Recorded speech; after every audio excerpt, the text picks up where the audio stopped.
Oi, pessoal, tudo bem? A gente está aqui então para uma outra aula de sétimo ano. Hoje a gente vai falar um pouquinho sobre biomas do Brasil. Se vocês quiserem acompanhar o texto escrito, vocês podem pegar na página gg.gg/agatabiomas. Lá vocês vão encontrar o capítulo do livro sobre o assunto, o texto que eu resumi, exercícios, o vídeo, slides da aula, tudo que vocês precisarem vai estar lá. Bom, então o que nós vamos falar hoje? Vamos falar um pouquinho sobre ecologia, sobre fauna e flora, falar sobre os biomas do Brasil, que é o nosso conteúdo da aula de hoje, falar sobre a degradação do meio ambiente e como que a gente pode ajudar um pouco. Então, primeira coisa para a gente começar, a gente vai ver que a ecologia é a parte da biologia que se preocupa com o estudo das relações entre os seres e deles com o ambiente em que eles vivem. Então, a ecologia vai estudar como que os seres vivem em harmonia no local em que eles vivem, quais as relações em que eles têm uns com os outros. O que é o habitat? Que é uma palavra que várias vezes vai aparecer em alguns exercícios, atividades, ou em algumas coisas, reportagens que a gente for ler. O habitat é um ambiente que tem condições favoráveis para aquela espécie sobreviver. Não necessariamente é só o local onde ele é encontrado, porque eu posso encontrar, por exemplo, um pinguim no zoológico e lá não é o habitat dele. O habitat é qual ambiente na natureza oferece condições que são favoráveis para aquela espécie sobreviver, tá? Bom, o que é fauna e flora? A fauna e flora são duas palavras que elas são usadas para dizer o conjunto de animais, que é a fauna, e o conjunto de plantas, que é a flora de uma região. Então, sempre que eu falar, é a flora da Amazônia, a fauna do Cerrado, é isso que a gente está se referindo. Fauna sempre o conjunto de animais, flora sempre conjunto de plantas. Bom, primeira coisa que a gente tem que saber, já que a gente está falando de Brasil, é que o Brasil ele é muito grande e ele ocupa uma grande extensão territorial. A gente tem que começar vendo em que onde no planeta que esse país, né, nosso país se localiza. Então, primeira coisa que a gente tem que saber é que a Terra ela não recebe a luz do Sol da mesma forma por toda a sua extensão. Nós vamos encontrar alguns locais que recebem mais calor, mais luz e por mais tempo. E isso também vai interferir nos seres que vão sobreviver melhor naquele local. Então, aqui, por exemplo, eu trouxe uma imagem para vocês que está mostrando as zonas térmicas, separadas justamente pelos locais em que recebem essas quantidades diferentes de sol, de iluminação, de temperatura. Isso vai influenciar muito. Então, olha só, além disso, nós vamos ter ainda latitudes diferentes, que é a distância dos locais até a linha do Equador, lembrando que a Terra é praticamente arredondada, e ela não fica, aqui ó, a linha do Equador ela não fica reta no plano com o Sol, ela é inclinada, a Terra tem um plano inclinado. Então, essas regiões aqui, ó, entre o Trópico de Câncer e o Trópico de Capricórnio, com preferência aqui a linha do Equador, são as regiões que vão receber mais Sol e mais calor. Por isso a gente chama essa zona de zona tropical ou intertropical, dependendo da nomenclatura. Então, essas regiões vão ter espécies que são mais acostumadas, mais habituadas com ambientes mais quentes. Enquanto que locais como aqui o Polo Sul e o Polo Norte vão receber bem menos luz do sol e vamos encontrar espécies que são mais adaptadas a frio. Então, nós vamos falar hoje um pouquinho da fauna e da flora do Brasil. Mas mesmo dentro do Brasil, a gente tem muitas diferenças. E essas diferenças a gente vai dividir em locais, em áreas que têm características em comum para a gente poder caracterizar. Pensando nisso, a gente vai chegar então na palavra bioma. O que é um bioma? Bioma é um espaço grande, que inclui muitas vezes vários estados, só que esses locais, mesmo sendo longe, eles têm características em comum. Eles têm espécies em comum, eles têm muitas vezes uma umidade, uma temperatura, muitas coisas em comum. Então, a gente pode estudar eles, mesmo sendo longe, de uma forma mais abrangente, estudar junto. Então, dividindo nesses biomas, que são esses ambientes grandes, nós vamos encontrar 6 aqui no nosso país. A Amazônia, a Mata Atlântica, a Caatinga, o Pampa, o Cerrado e o Pantanal. Então, vamos falar um pouquinho sobre eles. Aqui no mapa, de uma maneira bem simplificada, a gente consegue ver a localização de cada um desses biomas no nosso país. Então, depois eu vou voltar a falar um pouquinho de cada um, mas só para ter uma noção espacial de onde fica cada bioma. Então, primeiro bioma é a Amazônia, ou a floresta amazônica. Ele é o maior bioma brasileiro, ocupando aqui estados do norte, do nordeste, um pouquinho aqui, e do centro-oeste.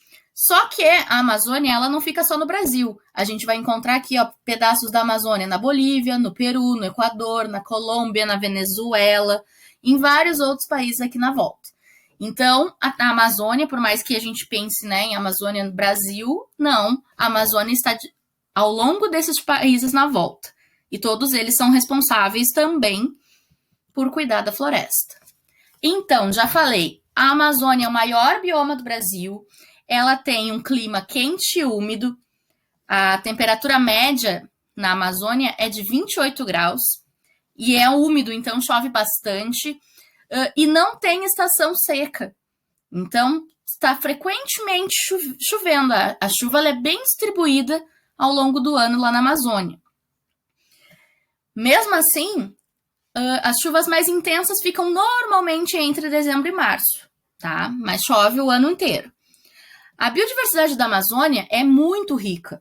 Lá a gente vai encontrar árvores de grande porte, como a seringueira, por exemplo, que é uma árvore que dá borracha, o cedro, que muitas pessoas desmatam depois para fazer móveis, castanheira do Pará, muitas árvores de grande porte e também plantas de menor porte. Entre os animais, então, biodiversidade gigantesca. A gente vai encontrar muitas espécies de macacos, de arara, vamos encontrar mamíferos aquáticos, como o peixe-boi, o boto, vamos encontrar vários animais. Só que tem uma característica curiosa. Mesmo a floresta amazônica tendo toda essa diversidade, ela é uma floresta que a gente considera que o solo é pobre em nutrientes. Por quê? Porque esse solo, basicamente, ele só tem areia e argila. E em cima dessa areia e dessa argila, vai ter um pouquinho das coisas que vão caindo das árvores, as folhas, os galhos, e vai formar o humus. Humus é o nosso adubo natural, certo? Que vai caindo, vai se degradando e vai formar o humus, pela decomposição. Também os animais, né, que caírem das árvores mortos, tudo isso vai ficando uma camadinha no fundo da floresta. E lembrando, né, que como a floresta é um lugar muito quente e úmido, favorece muito para acontecer uma decomposição rápida desses seres que caírem e morrerem e das plantas que ficarem pelo caminho. Então tem muito, muito humus, muito adubo no fundo da floresta. Só que os nutrientes, então, que caem dessas folhas, desses animais, eles vão ser absorvidos pelas raízes dessas plantas enormes. Então, o que vai acontecer? Os seres vivos da floresta vão ajudar a manter a própria floresta. Como que a floresta vai se manter se ela não tem nutrientes no solo? Somente com os nutrientes dessa decomposição e das absorções dos nutrientes dos minerais. Então, bem interessante a gente ver como ela depende disso. Não posso ir lá e, entre aspas, limpar a Amazônia. Se eu limpar a Amazônia, vai morrer todas as plantas que estão lá, porque elas dependem desses restos, elas dependem desses galhos, dessas plantas todas que caem, certo? Então, na Amazônia, além de ter essa riqueza natural de plantas, de animais, tem uma riqueza cultural muito grande. Então, tem vários povos, né, indígenas que vivem na floresta e que eles têm um valor muito inestimável. Eles passam os saberes deles de geração em geração, eles têm um uso dos recursos da região muito bom, de água, do alimento, né? Então, isso é bem importante da gente levar em consideração esses saberes que eles vão passar, né, de geração em geração. Próximo o próximo bioma é o Cerrado. O Cerrado, ele é o segundo maior bioma brasileiro, dá para ver aqui que ele é bem espaçado pelo Brasil, em vários estados aqui, principalmente do Centro-Oeste. Vamos lá. Então, lá no Cerrado, ele vai ser também um clima quente, Temperatura média por volta de 23 graus. Ah, Sora, mas 23 graus não é quente, mas é uma média. Nós vamos pegar temperaturas altas, temperaturas baixas e fazer uma média. Ainda assim, é considerado um clima quente. Então, a chuva, ela vai ser bem dividida. Por quê? Porque o Cerrado ele vai ter uma estação úmida e uma estação seca com queimadas. Então, de maio até setembro, é seca. Baixo índice de chuva, muitas vezes perto de zero. E o período chuvoso de outubro a abril, com alguns períodos de seca entre eles, mas não tão grandes quanto o período de seca. Então, a vegetação do Cerrado, até porque ele é bem espaçado pelo Brasil, ele diferencia muito uma região da outra. Então, em alguns lugares a gente vai encontrar algumas árvores altas, em outras só alguns arbustos. Mas, em geral, eu vou voltar aqui o slide, a gente enxerga esses troncos retorcidos, meio isolados, sem muitas folhas, bem característicos de um lugar quente, tá? Então, por que esses galhos são retorcidos? Eles são retorcidos porque o solo em que eles estão é um solo muito ácido. E também esse lugar promove muitas queimadas, acontecem muitas queimadas. Algumas provocadas pela natureza, em questão do calor mesmo, mas a maioria é provocada pelo ser humano. Então, a gente vai encontrar vários tipos de árvores. Voltando aqui, então, a gente vai encontrar árvores como araçá, pequizeiro, que dá o pequi, que é um fruto da região, angelim, jatobá, que são árvores de lá. Entre os animais, a gente vai encontrar lobo-guará, que agora está na nota nova, de R$200, cachorro do mato, tatu-canastra, ema, águia cinzenta, são animais praticamente só do Cerrado. O Cerrado também a gente vai encontrar rios que são muito importantes, como o Rio Tocantins, o Rio São Francisco, o Rio Prata. Então, uma coisa bem importante desse bioma é que a exploração mineral é uma atividade que prejudica muito esse bioma. Questão do garimpo, de procurar ouro, né? Então, causa muita erosão do solo, a poluição dos rios, a poluição do solo. A expansão da agricultura também vai ameaçar bastante o Cerrado. E bastante parte dessa vegetação já foi derrubada ou queimada para dar área de origem de culturas, de agricultura ou de pasto. Então, bem importante a gente ver a questão da degradação do nosso Cerrado. O próximo bioma, então, é a Mata Atlântica. A Mata Atlântica, se a gente olhar ali no mapa, deixa eu pegar o mouse aqui, a gente vê que ela se estende por basicamente aqui todo o litoral do Brasil. Certo? Por 17 estados, ela engloba bastante. Só que essa área, que no início era assim, ela foi muito degradada, já foi principalmente para atividade humana. Então, hoje, o que a gente tem de Mata Atlântica é um resquício. A gente só tem hoje 12% do que tinha a Mata Atlântica do início. E muitas dessas áreas, elas são áreas de proteção natural, então não pode derrubar, não pode mexer, porque as pessoas estão tentando recuperar a parte que foi desmatada. Então, como que é o clima lá na Mata Atlântica? É bem parecido com a Amazônia em questão. Tem um clima quente, tem um clima úmido, só que tem as chuvas bem distribuídas também pelo ano. Quando eu falo clima quente, esse quente é em torno de 21 graus, então é um quente um pouquinho menos quente. E a biodiversidade desse bioma é uma das maiores do planeta, é o lugar onde a gente vai encontrar espécies bem diferentes. Então, várias espécies de árvores, como o ipê, o pau-brasil, jequitibá, e várias plantas, flores, como orquídeas, bromélias, as samambaias, que são aquelas outras plantas. E vamos encontrar muitos animais, como o mico-leão dourado, onça-pintada, anta, jaguatirica e muitos outros animais, como invertebrados e aves. Uma coisa importante, né, também tem muitas comunidades indígenas e quilombolas também, ribeirinhas, vivendo nessa localização. Então, bem importante também a gente pensar nesses povos quando a gente falar em degradação e conservação da floresta. Então, falando sobre a caatinga predomina aqui nos estados do Nordeste, um pouquinho pegando ali o norte de Minas Gerais.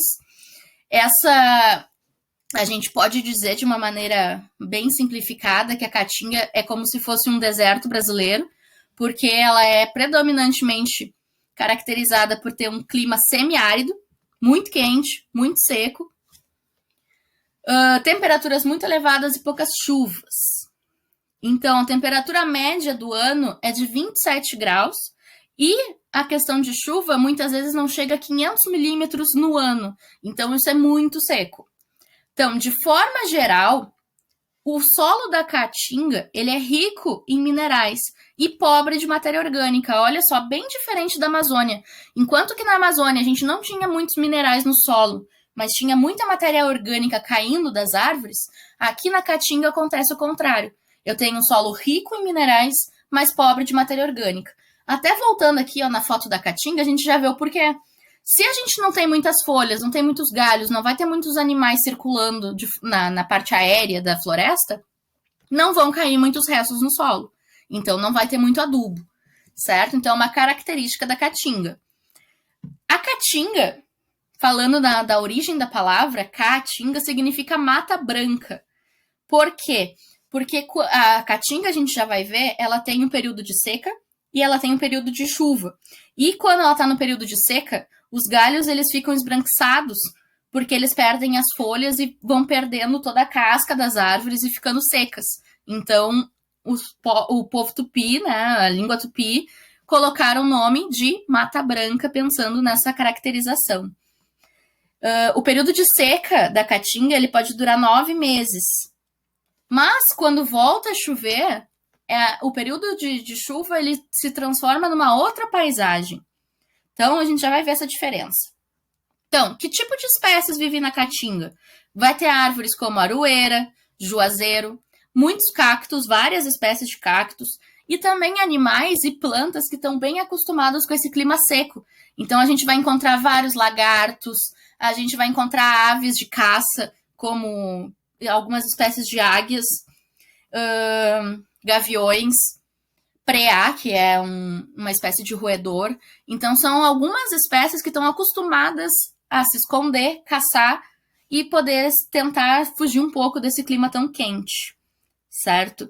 Então, eles vão ter várias adaptações. Uma das adaptações mais notáveis é que as árvores, grande maioria delas, como eu falei, ou elas perdem as folhas na parte mais quente do ano, ou elas têm essas folhas modificadas para espinhos, como os cactos.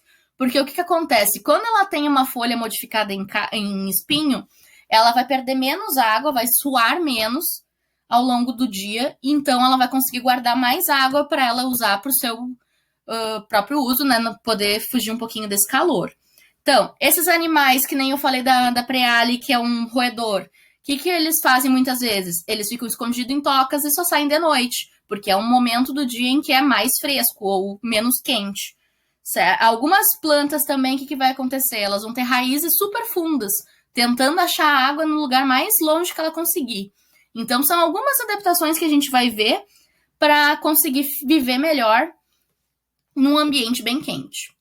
Então, olha só a diferença. Essa foto é do mesmo lugar, só que em diferentes épocas do ano. Ali no lado da esquerda, então, a gente tem a época de chuva, bem verdinho, bem cheio de matéria orgânica. E ali na B, no segundo lado, a gente vai ver a seca. Então, esbranquiçado, parece que pegou fogo, parece que está, né, bem degradado. É o mesmo lugar. Um pouquinho mais que chova, ele já volta a ficar desse jeito. É uma maneira do local se adaptar às condições em que ele vive, tá? Então, Caatinga é um lugar bem interessante da gente ver essa diferença entre o período chuvoso e o período seco. O Pantanal também é bem interessante, ele também está presente em outros países, então aqui no Brasil a gente vai encontrar no Mato Grosso do Sul e no Mato Grosso, mas a gente vai ter algumas porções do Pantanal aqui na Bolívia e no Paraguai também. O Pantanal ele tem uma característica bem legal, bem interessante da gente analisar, que ele também tem uma época de alagamento. Então a gente vai ter uma época do ano que chove mais e uma parte do ano que chove menos. Ele não chega a ser seco, como é a Caatinga, mas ele é uma planície inundável, porque olha só esse local aqui. Quando chove a estação bem chuvosa, isso aqui tudo transborda e aí vira um grande pântano, por isso o nome Pantanal, que a gente vai encontrar várias espécies aqui ao redor. Então, é uma grande planície inundável, também bem quente, também com chuva, mas com 2 estações bem definidas. É o verão bem chuvoso e o inverno bem seco. Então, os rios vão acabar enchendo demais, extravasando e inundando as áreas que estão na volta. Então, a gente vai encontrar vários animais adaptados para viver, não exatamente em meio aquático, mas junto ao meio aquático. Muitas aves, e as espécies vão ser bem adaptadas a esse tipo de lugar. Então, a gente vai encontrar garças, araras, peixes como dourado, a piranha, pintado. Vamos encontrar jacaré, cervos do Pantanal, a ariranha também vive na água. Então, vamos encontrar animais que estão acostumados com esse tipo de ambiente. Entre as plantas, a gente vai encontrar várias, por exemplo, vitórias régias, que são plantas também adaptadas a meio aquático, mas também vamos encontrar plantas terrestres, como figueiras, ingazeiros, palmeiras e essa outra planta que é o pau de formiga. Por último, só falar uma coisa importante, o Pantanal ele sofre muito com a caça e com a pesca ilegal. Questão de não só dos peixes, mas própria jacaré ter a sua pele caçada para vender. Então, muitas vezes os animais eles são caçados e capturados só para entretenimento ou para se tirar uma parte do corpo. Muitas vezes de forma ilegal, tráfico de animais. Então, é um dos locais que mais sofre com essa questão do tráfico e que vão prejudicar muito o equilíbrio da região. Para terminar, então, o Pampa ele vai ser o bioma mais presente no sul aqui do Brasil, mas também aqui espalhado para o Uruguai e para a Argentina. Então, se a gente for olhar o tamanho inteiro do Pampa, o Brasil é um pedacinho só. Ele está mais presente nos outros países do que no Brasil. Então, o Pampa, a gente olha, é essa imagem de campo. A gente olha, parece que alguém recém cortou a grama e não deixou crescer. Essa é uma característica bem forte do Pampa. Então, como que a gente caracteriza esse Pampa? Ele vai ter temperaturas altas no verão e temperaturas baixas no inverno. Essa amplitude térmica ela é bem grande, muitas vezes baixa de 0 no inverno, coisa que não acontece em outros biomas, e a temperatura continua alta no verão.